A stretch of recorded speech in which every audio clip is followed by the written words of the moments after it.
Yeah. Welcome back. Week 14, game by game recap, fantasy highlights, everything in between and outside of that for all. How many games were played this weekend? I don't know, 13, 12, a lot of bye weeks, some Thursday night football action. But we are here as we are every single Monday. So if you're not subscribed to the channel, make sure you do so. Hit the little notification bell as well, because it'll let you know when I go live. I do it every Monday. I do it every Saturday for Q and Assault. But first, we need to talk about this foolish-ass line that PrizePicks has up on their app right now. The Patriots play the Cardinals tonight, and not only are the Patriots without their leading receiver, Jakobi Meyers, who leads the team in targets, reception yards, all that good shit, he's out, but the Cardinals are the stone worst team at defending tight ends. I mean, it's not an anomaly. It's not like one big game or two big games. They are the worst in the league, have allowed the single most targets, receptions, yards, and touchdowns to the tight end position. I don't love Hunter Henry, but 29.5 receiving yards while Jakobi Meyers is out for this game. He's running a route on basically every drop back. He's on the field for 90% of the snaps. This shit right here is just too juicy. It's just too juicy. So Hunter Henry over 29.5 receiving yards. You do have to pick two on there, but because you're using our promo code when you download the app, they're going to double your deposit. So if you were going to throw down 10, you'll have 20 now. 20, 40, 60, 80, whatever it is, they're doubling whatever you put down if you use that promo code. I also like Kyler Murray over 17.5 fantasy points. He's been very good over the last month of the season. Top 12 QB1 in all four of his last matchups. Hollywood, D-Hop, full strength. Let's get it. Let's talk about the games and what we missed and what we saw and everything in between. Wow, what a transition. That was kind of sexy, Ike, baby.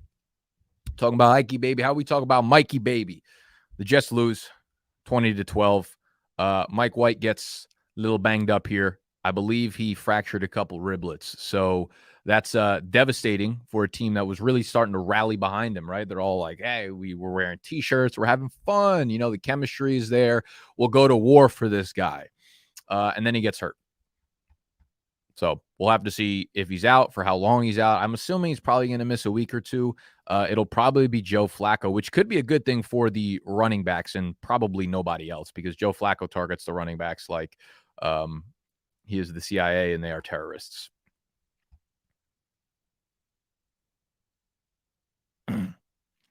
Zonovan Knight, another big game, 17 for 71 and a touchdown, 2 targets, 2 catches, 6 yards. So he continues to be heavily involved even when Michael Carter made his return. Michael Carter 5 for 5 on the ground and loses a fumble. So biggest takeaways here, Garrett Wilson's still very good. Corey Davis did leave with a head injury, so he might miss next week with a concussion, which, as you could see, Elijah Moore led the team in targets, 6 for 60. He was not the guy while Corey Davis was on the field, but Corey Davis gets hurt. He had, I believe he was the first catch of the game, so he catches his 15-yard pass, then gets hurt. And then Elijah Moore steps up. So Elijah Moore, we got a little bit excited about him a couple weeks ago when he had that long touchdown catch. And now we could say he's probably a real piece of this offense if Corey Davis misses time. So it's starting to become a very funneled offense. Zonovan Knight, Garrett Wilson, Elijah Moore. Run it up. On the flip side, kind of another disappointing performance from the Bills offense, man. Josh Allen gets it done on the ground, but 147 passing yards, a touchdown. Nothing really to take away here other than like Stephon Diggs down game, but that rarely happens. Everybody else is kind of just like a cog right now. They are extremely variable based. I don't know what that means. They are there are a lot of variance going on with these secondary pieces here in Buffalo. Very hard to start Gabe Davis or Isaiah McKenzie on a weekly basis, just given how the production has kind of ping-pong back and forth between players. From the running back position, we got kind of excited about James Cook after last week's game when he led the team in carries and he was efficient on the carries, and now we went back to Devin Singletary doubling him up. I think they just trust Devin Singletary. I think they know that James Cook is probably gives them better upside, is more explosive, but in games where they're like grinding it out, they probably trust Devin Singletary a little bit more. 8 for 39 compared to James Cook's 4 for 6. So really hard to start anybody in this offense besides Josh Allen and Stephon Diggs at this point. Browns and the Bengals. Deshaun Watson, he's getting a little bit better. I'm assuming we're going to see this week by week. He starts to ramp up his efficiency, just his comfortability in the pocket. Yes, we will over under 4.5 words we make up throughout the entirety of the stream. Bad game from Nick Chubb. You know, maybe it happens again. I think realistically, this is just a really solid Cincinnati defense that has been shutting down a lot of key players on opposing offenses.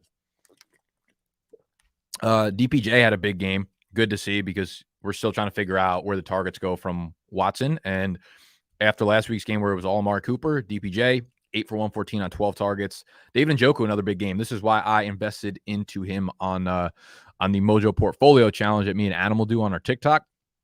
I grabbed David Njoku before Deshaun Watson came back, and he has a big game. 9 targets, 7 catches, 59 yards, and a touchdown. I think he's extremely startable going forward, and he's obviously healthy. He's running a lot of routes, and he's going to be catching a lot of balls going forward. Mark Cooper's still a guy that I want to play in my lineup. Obviously, the home and away splits are like really, really drastic with him, but I think it was just more of a product of having a lot of tough matchups. So I think you just look at Cooper as like a low-end wide receiver 2, high-end wide receiver 3, depending on the matchups. DPJ is going to be extremely like hit or miss. I think he's still the same player he always was, but it's good to see that these kind of ceiling games, like he didn't have these kind of games with Jacoby Brissett, but he will with Deshaun Watson. And you could see like they have no fucking problem letting this guy rip. And this is going to be the difference between this offense with Watson and Jacoby Brissett. It's like even when they were trailing, it felt like they didn't really want to let Jacoby Brissett rip the ball. But Watson, 42 pass attempts in this game is going to lead to really high target numbers for some of the players in this team. On the flip side, Burrow had a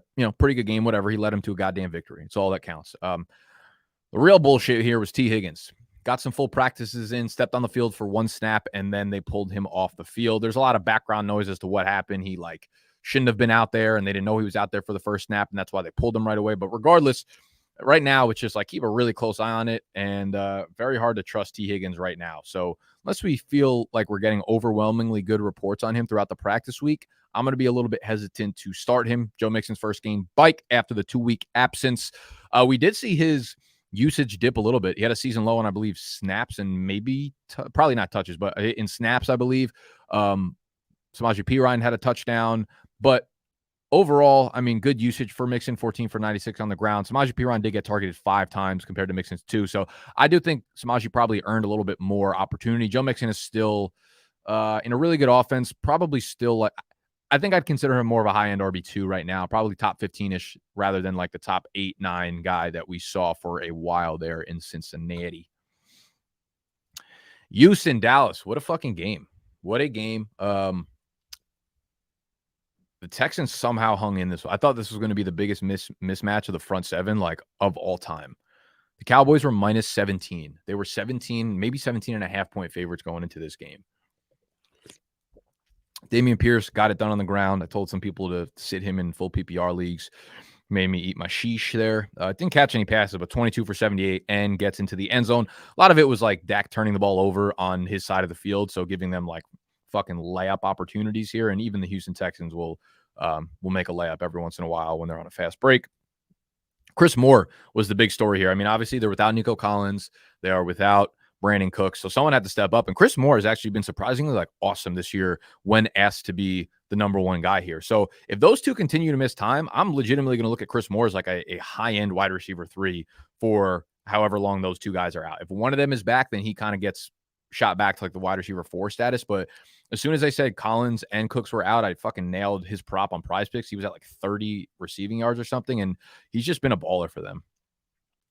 On the flip side, clear split between Zeke and Tony Pollard. Zeke will continue to be like the rumbler, and Pollard will be the big play guy. He was more involved in the passing game, scored 2 touchdowns, so he continues to fucking eat. Dalton Schultz eats. This was just a product of something that's going to happen in the Cowboys offense. You obviously still want CeeDee Lamb. Noah Brown, this doesn't really do much for me. Michael Gallup, another disappointing game. So starting Lamb, starting Gallup if you're desperate. You're definitely starting Schultz. You're starting both running backs. And Dak, of course.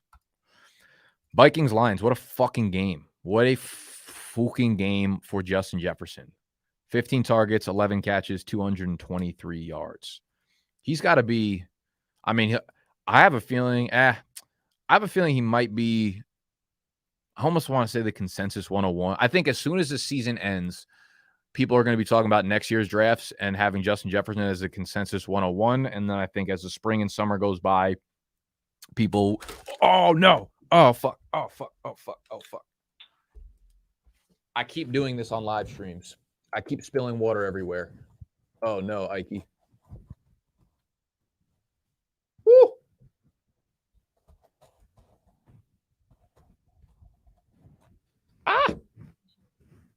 we are in trouble. I didn't spill that much, and I think it only got on the top.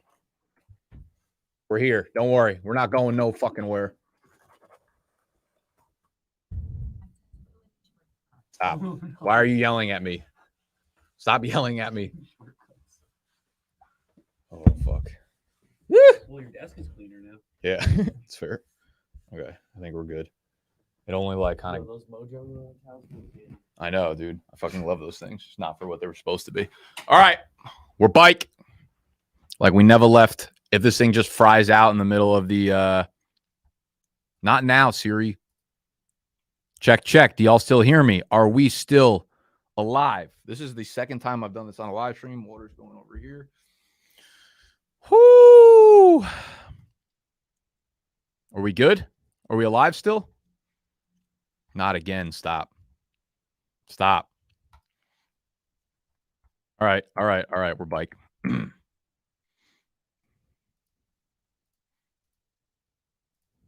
We bike. Yeah. Okay. What was I saying before I so fucking moronically spilled water on my $8 bajillion laptop? Justin Jefferson, 101 right now. And I think we'll realize that Christian McCaffrey should probably be the 101. It'll make for an interesting spring and summer of people fucking yelling into the void on Twitter, which I will not even participate in, but I'll talk shit about them on my YouTube channel. Hawkinson finally had a good game. Thank God for him. But Justin Jefferson, GOAT. Dalvin Cook continues to now, the biggest takeaway here is I talked about it a lot last week, man. The Detroit Lions run defense has been so fucking good.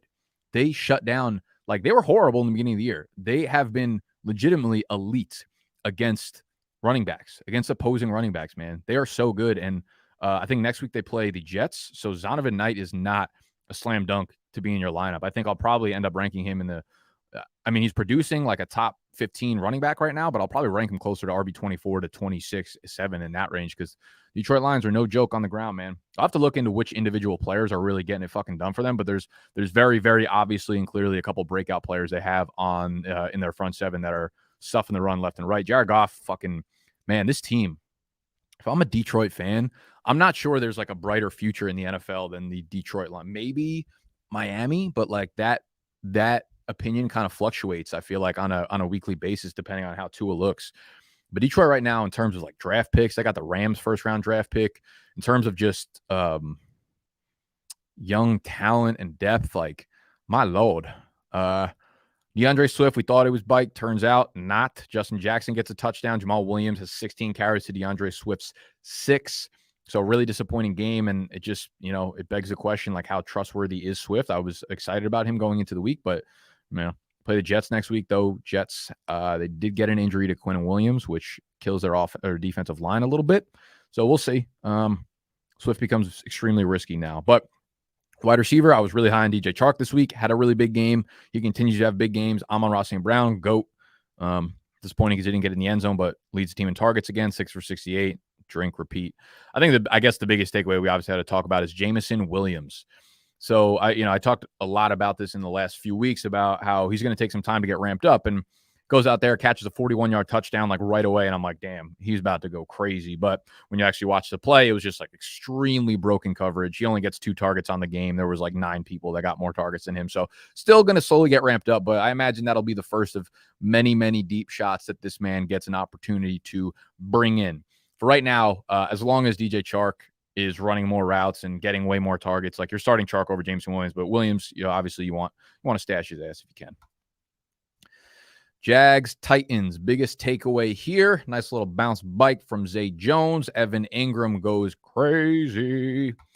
So Evan Ingram, as you can see from that chart on the right, this guy's price on Mojo skyrockets 10%. And I couldn't be more against that. I would sell the shit out of him right now on Mojo if you had him in your portfolio. Listen, this is crazy. I tweeted this out earlier today. If you're not following me on Twitter, make sure you do so at Nick Ercolano. But Evan Ingram, tight end 4 on the year in half PPR. It's the Kelseys. It's the Andrews. Like, tight end 4 for Evan Ingram. He had 2 touchdowns yesterday, which is 50% of his 4 touchdowns on the year. I forget the percentages, but his yardage, 162 yards, 29.5% of his production on the year. Targets, 23.5%. Let me just pull up the goddamn tweet. Why am I trying to? I'm doing too much over here. Evan Ingram is the tight end 4 on the year. He had 50% of his touchdowns, 29.6% of his yards, 20.8% of receptions, 20.3% of his targets on the season yesterday. So like he's just like every other tight end in fantasy. Maybe has a little bit more weekly upside. Like these kind of explosions don't always happen from wide receivers that we're kind of excited about. So maybe it's nice to have him in your lineup, but this sort of consistency, can we trust? Absolutely not. This Tennessee Titans pass defense is probably the worst, if not like bottom 3 in the NFL right now. So I can't say that this performance from Trevor Lawrence, 368 and 3 touchdowns, is that surprising. But good to see for Ingram, Zay Jones, Christian Kirk. 0 targets for Travis Etienne, 17 for 32 on the ground. That was obvious to see coming. Because the Tennessee fucking run defense is elite. They're really, really, really hard to run against. Just a very funnel offense, very funnel defense. So Ingram, tight end 1, going forward because the bar is set at the fucking floor. Zay Jones continues to be he had a bad game last week, but he's been really rock solid, consistent the rest of the weeks. Kirk, again, up and down a little bit, but like that's what you're getting. I still think he's a top 15, 18 play at wide receiver. On the flip side, another tight end who keeps balling, Chiggy baby. And I think, see, this is some bullshit right here. Sell your shares in Evan Ingram and invest into Chig. Okay, $219 sticker price. That is below Albert O. That is below Ian Thomas. That is below Jake fucking Ferguson on the Cowboys, whoever that is. Jake Ferguson caught a single pass this year. Makes no sense. Chiggy's athletic. He's making one-handed plays. He's making plays every damn week. Treylon Burks was out for this one, so they were missing their top guy. But someone's got to fill in. Chiggy, 6 targets, 6 catches, 45 yards, any touchdown. He's a rookie this year. Out of Maryland. Very raw talent, but that raw talent has developed extremely quickly. He's exciting. He'll be fun to dive into next year. We'll see if they keep Austin Hooper on the roster. We'll see if Chiggy takes that next step up, if he could be the Jonnu Smith that they wanted him to be. He has to be picked up. He has to be owned here. And Derrick Henry does his thing, obviously, eating up the fucking Jaguars. He becomes a Jaguar, eats them up like they're little fucking muskrats. It's been his entire career. Philly, New York. What a thrashing. I mean, this was pretty obvious to see coming. Jalen Hurts, 217, 2 touchdowns through the air, 7 for 77 and touchdown. I hope this guy wins the MVP. Like, I don't. What's going on here?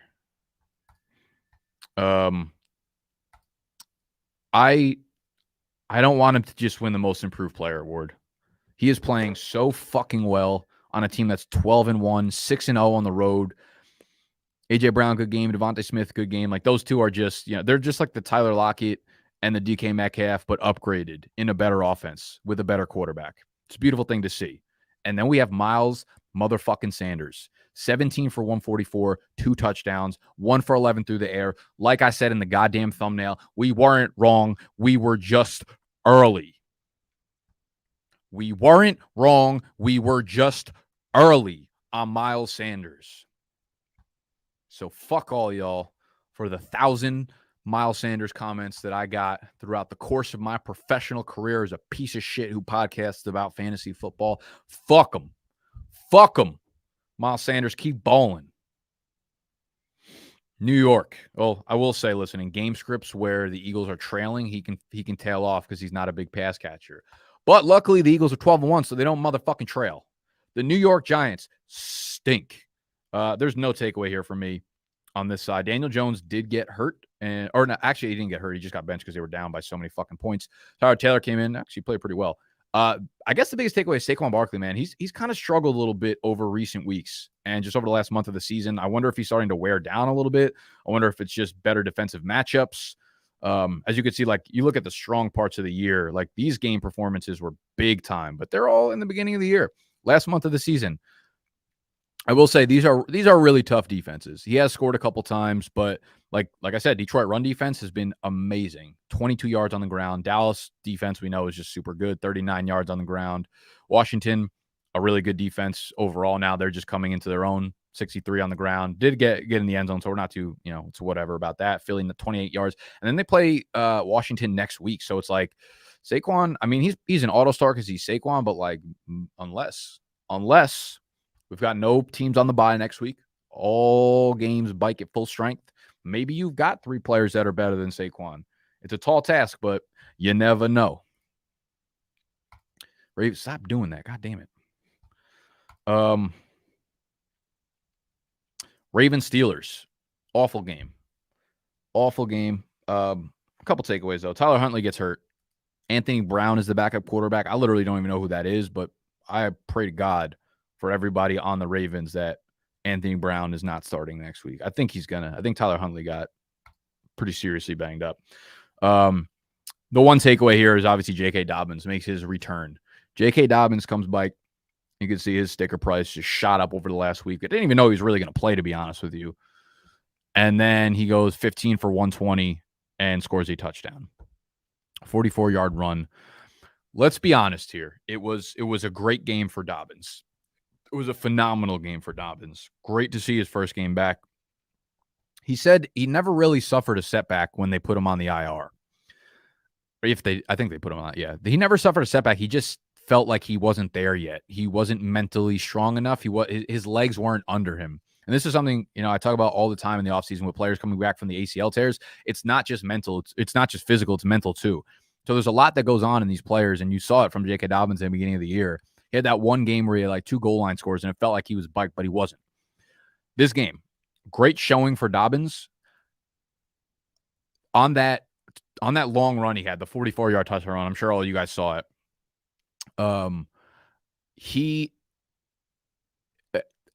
Dobbins at any point of his career prior to the ACL tear scores that touchdown so easily. He is very clearly not 100%.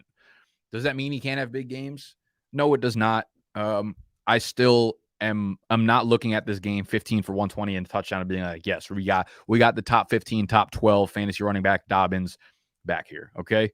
I'm still going to be risk averse as it comes to Dobbins. Let's see their schedule. I think if they're playing against really good teams, I'm going to be a little bit scared to do so. They play the Browns, Falcons. Okay, so Browns are a terrible run defense. The Falcons are just a terrible team defense, and the Steelers, he just ate up. So, all right, maybe I should just shut the fuck up and play J.K. Dobbins for the rest of the year.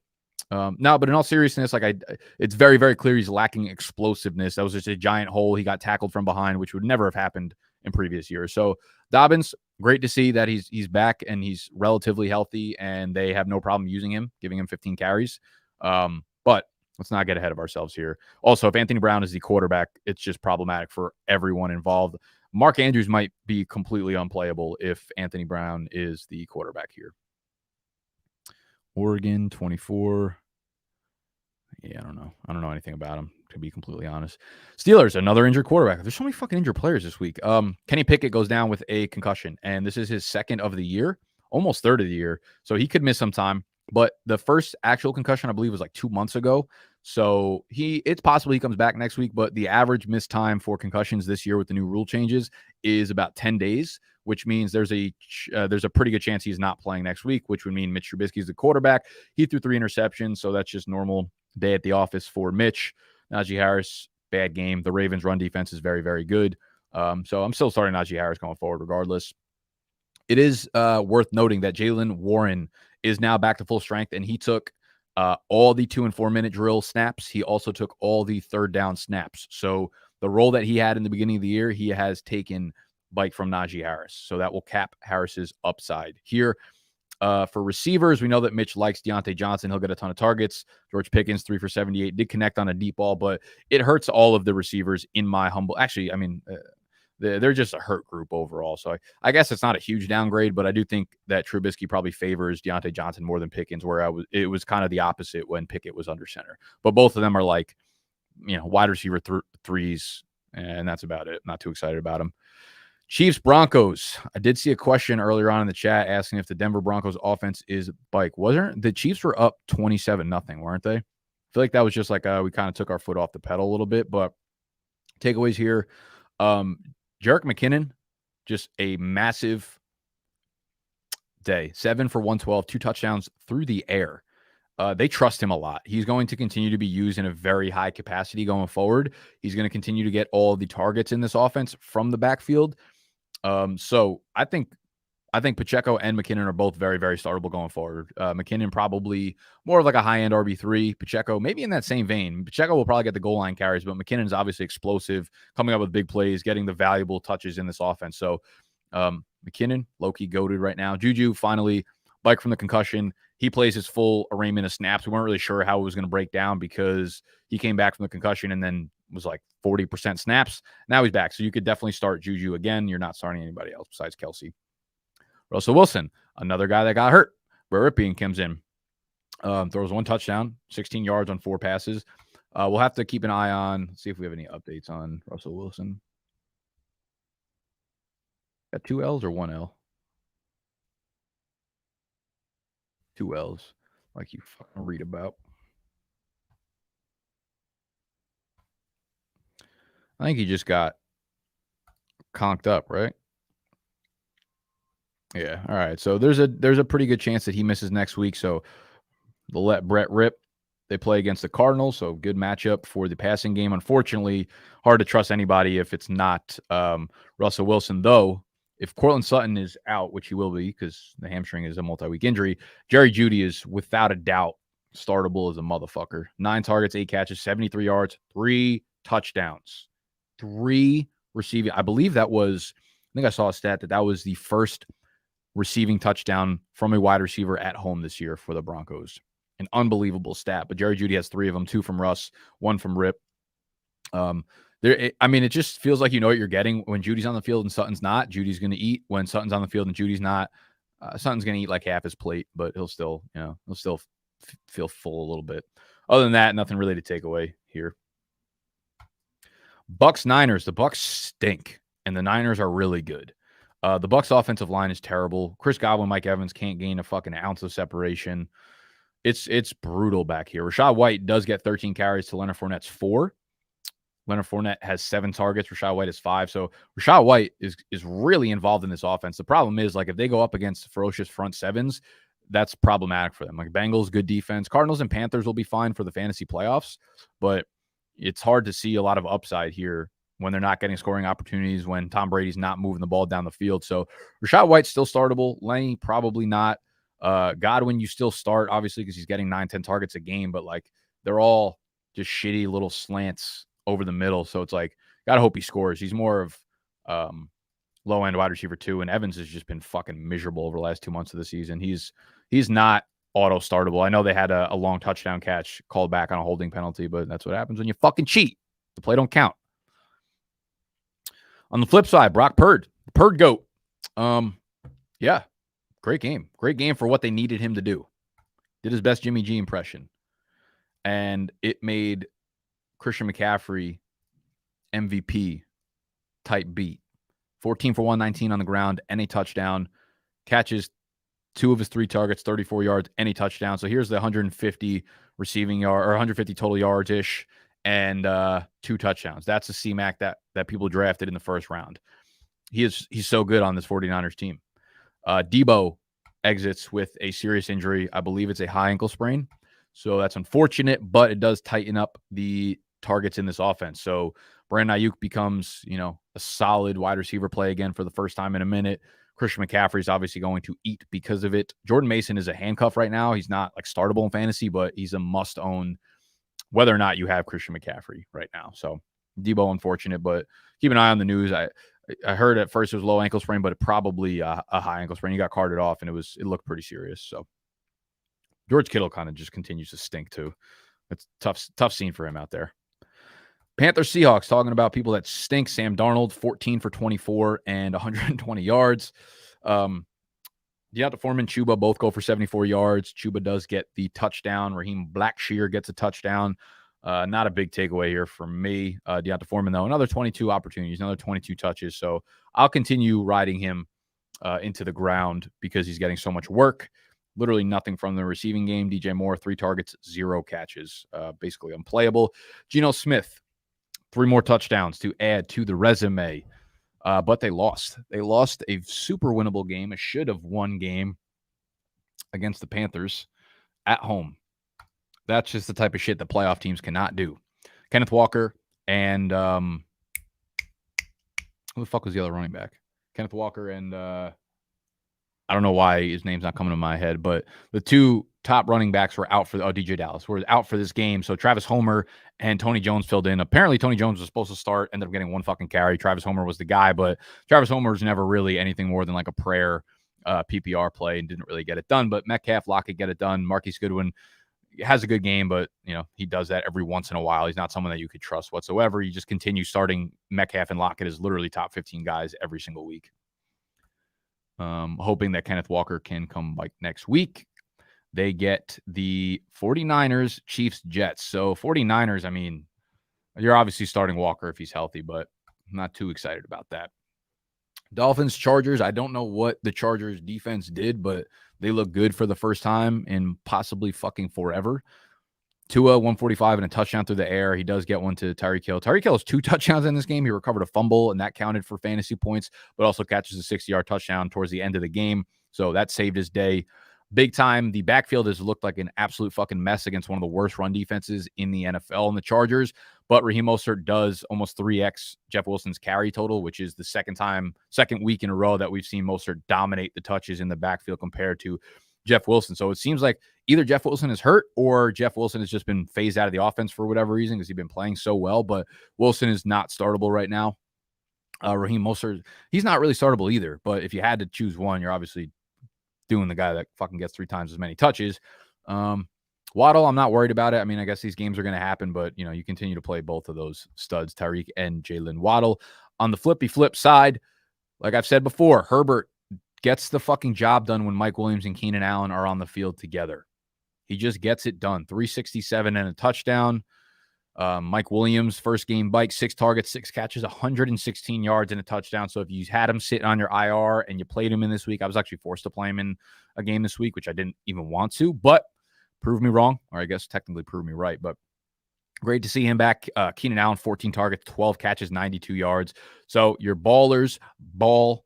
Eckler, another 8 catches, 59 yards, 15 for 45 on the ground and a touchdown. They can get nothing going on the ground, but he does get in from the 1-yard line. So overall, good fantasy day from Austin Eckler with the 8 catches, of course. So you know what to do here.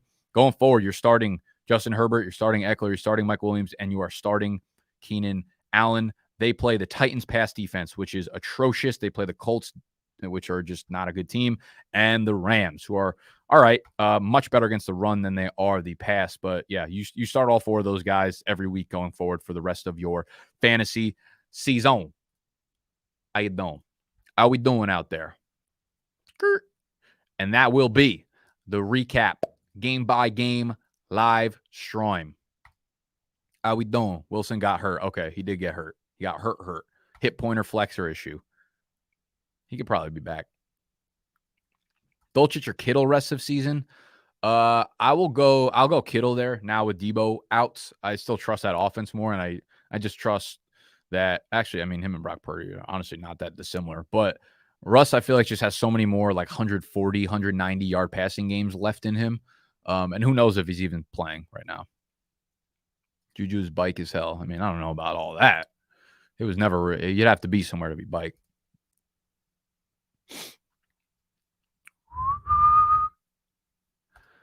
Dact is the intellectual property of Angel Caballero. Caballero is the act of breaking, tearing something, and trying to fix it yourself on the field. It's funny. Are Higgins and Walker fucked for next week? I don't know. I'm only technically a doctor, so maybe you should go over to some of the doctors' channels. There's some great dudes to follow on Twitter. You can go check out the Fantasy Doctors YouTube channel. They stay on top of everything, like breaking news as it happens, and give updates video-wise throughout the week that are like 3 to 5 minute, easily digestible pieces of content. So I would go check out the Fantasy Doctors. I would go, listen. I would just go follow some of the doctors on Twitter that are giving away good advice.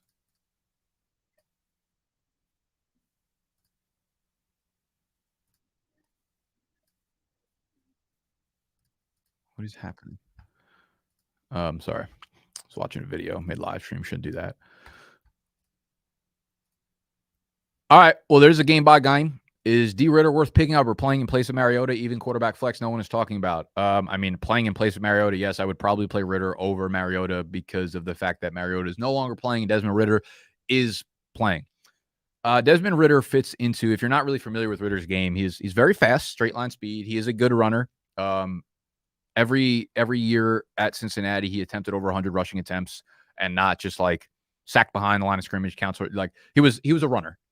He is very much in the Marcus Mariota, Daniel Jones-ish role where he's athletic and he will make plays where you're like, damn, that's, didn't really expect it coming from him, but it'll happen. Also, with that mold comes inconsistency through your passing accuracy. If you look at the Falcons offense objectively, they have one rookie that's a good wide receiver, and then the rest of the team is just filled with mediocre players for the most part. I love Cordarrelle, but they just don't use him in a capacity that actually elevates quarterback play. They'll give him 11 carries and he'll bust off a couple of 10, 20-yard runs, but they don't use him in like a playmaking capacity. They don't use him in the screen game. They don't use him in a way that just, again, elevates your quarterback. So with D-Ray, I think he's worth picking up because he might come out and run for 60 yards and a touchdown, right? And he might give you 17 or 18 fantasy points without being actually good. Same thing as Mariota. So, I think he's worth picking up and kind of seeing what you have here, but I wouldn't get like overly excited about Ridder.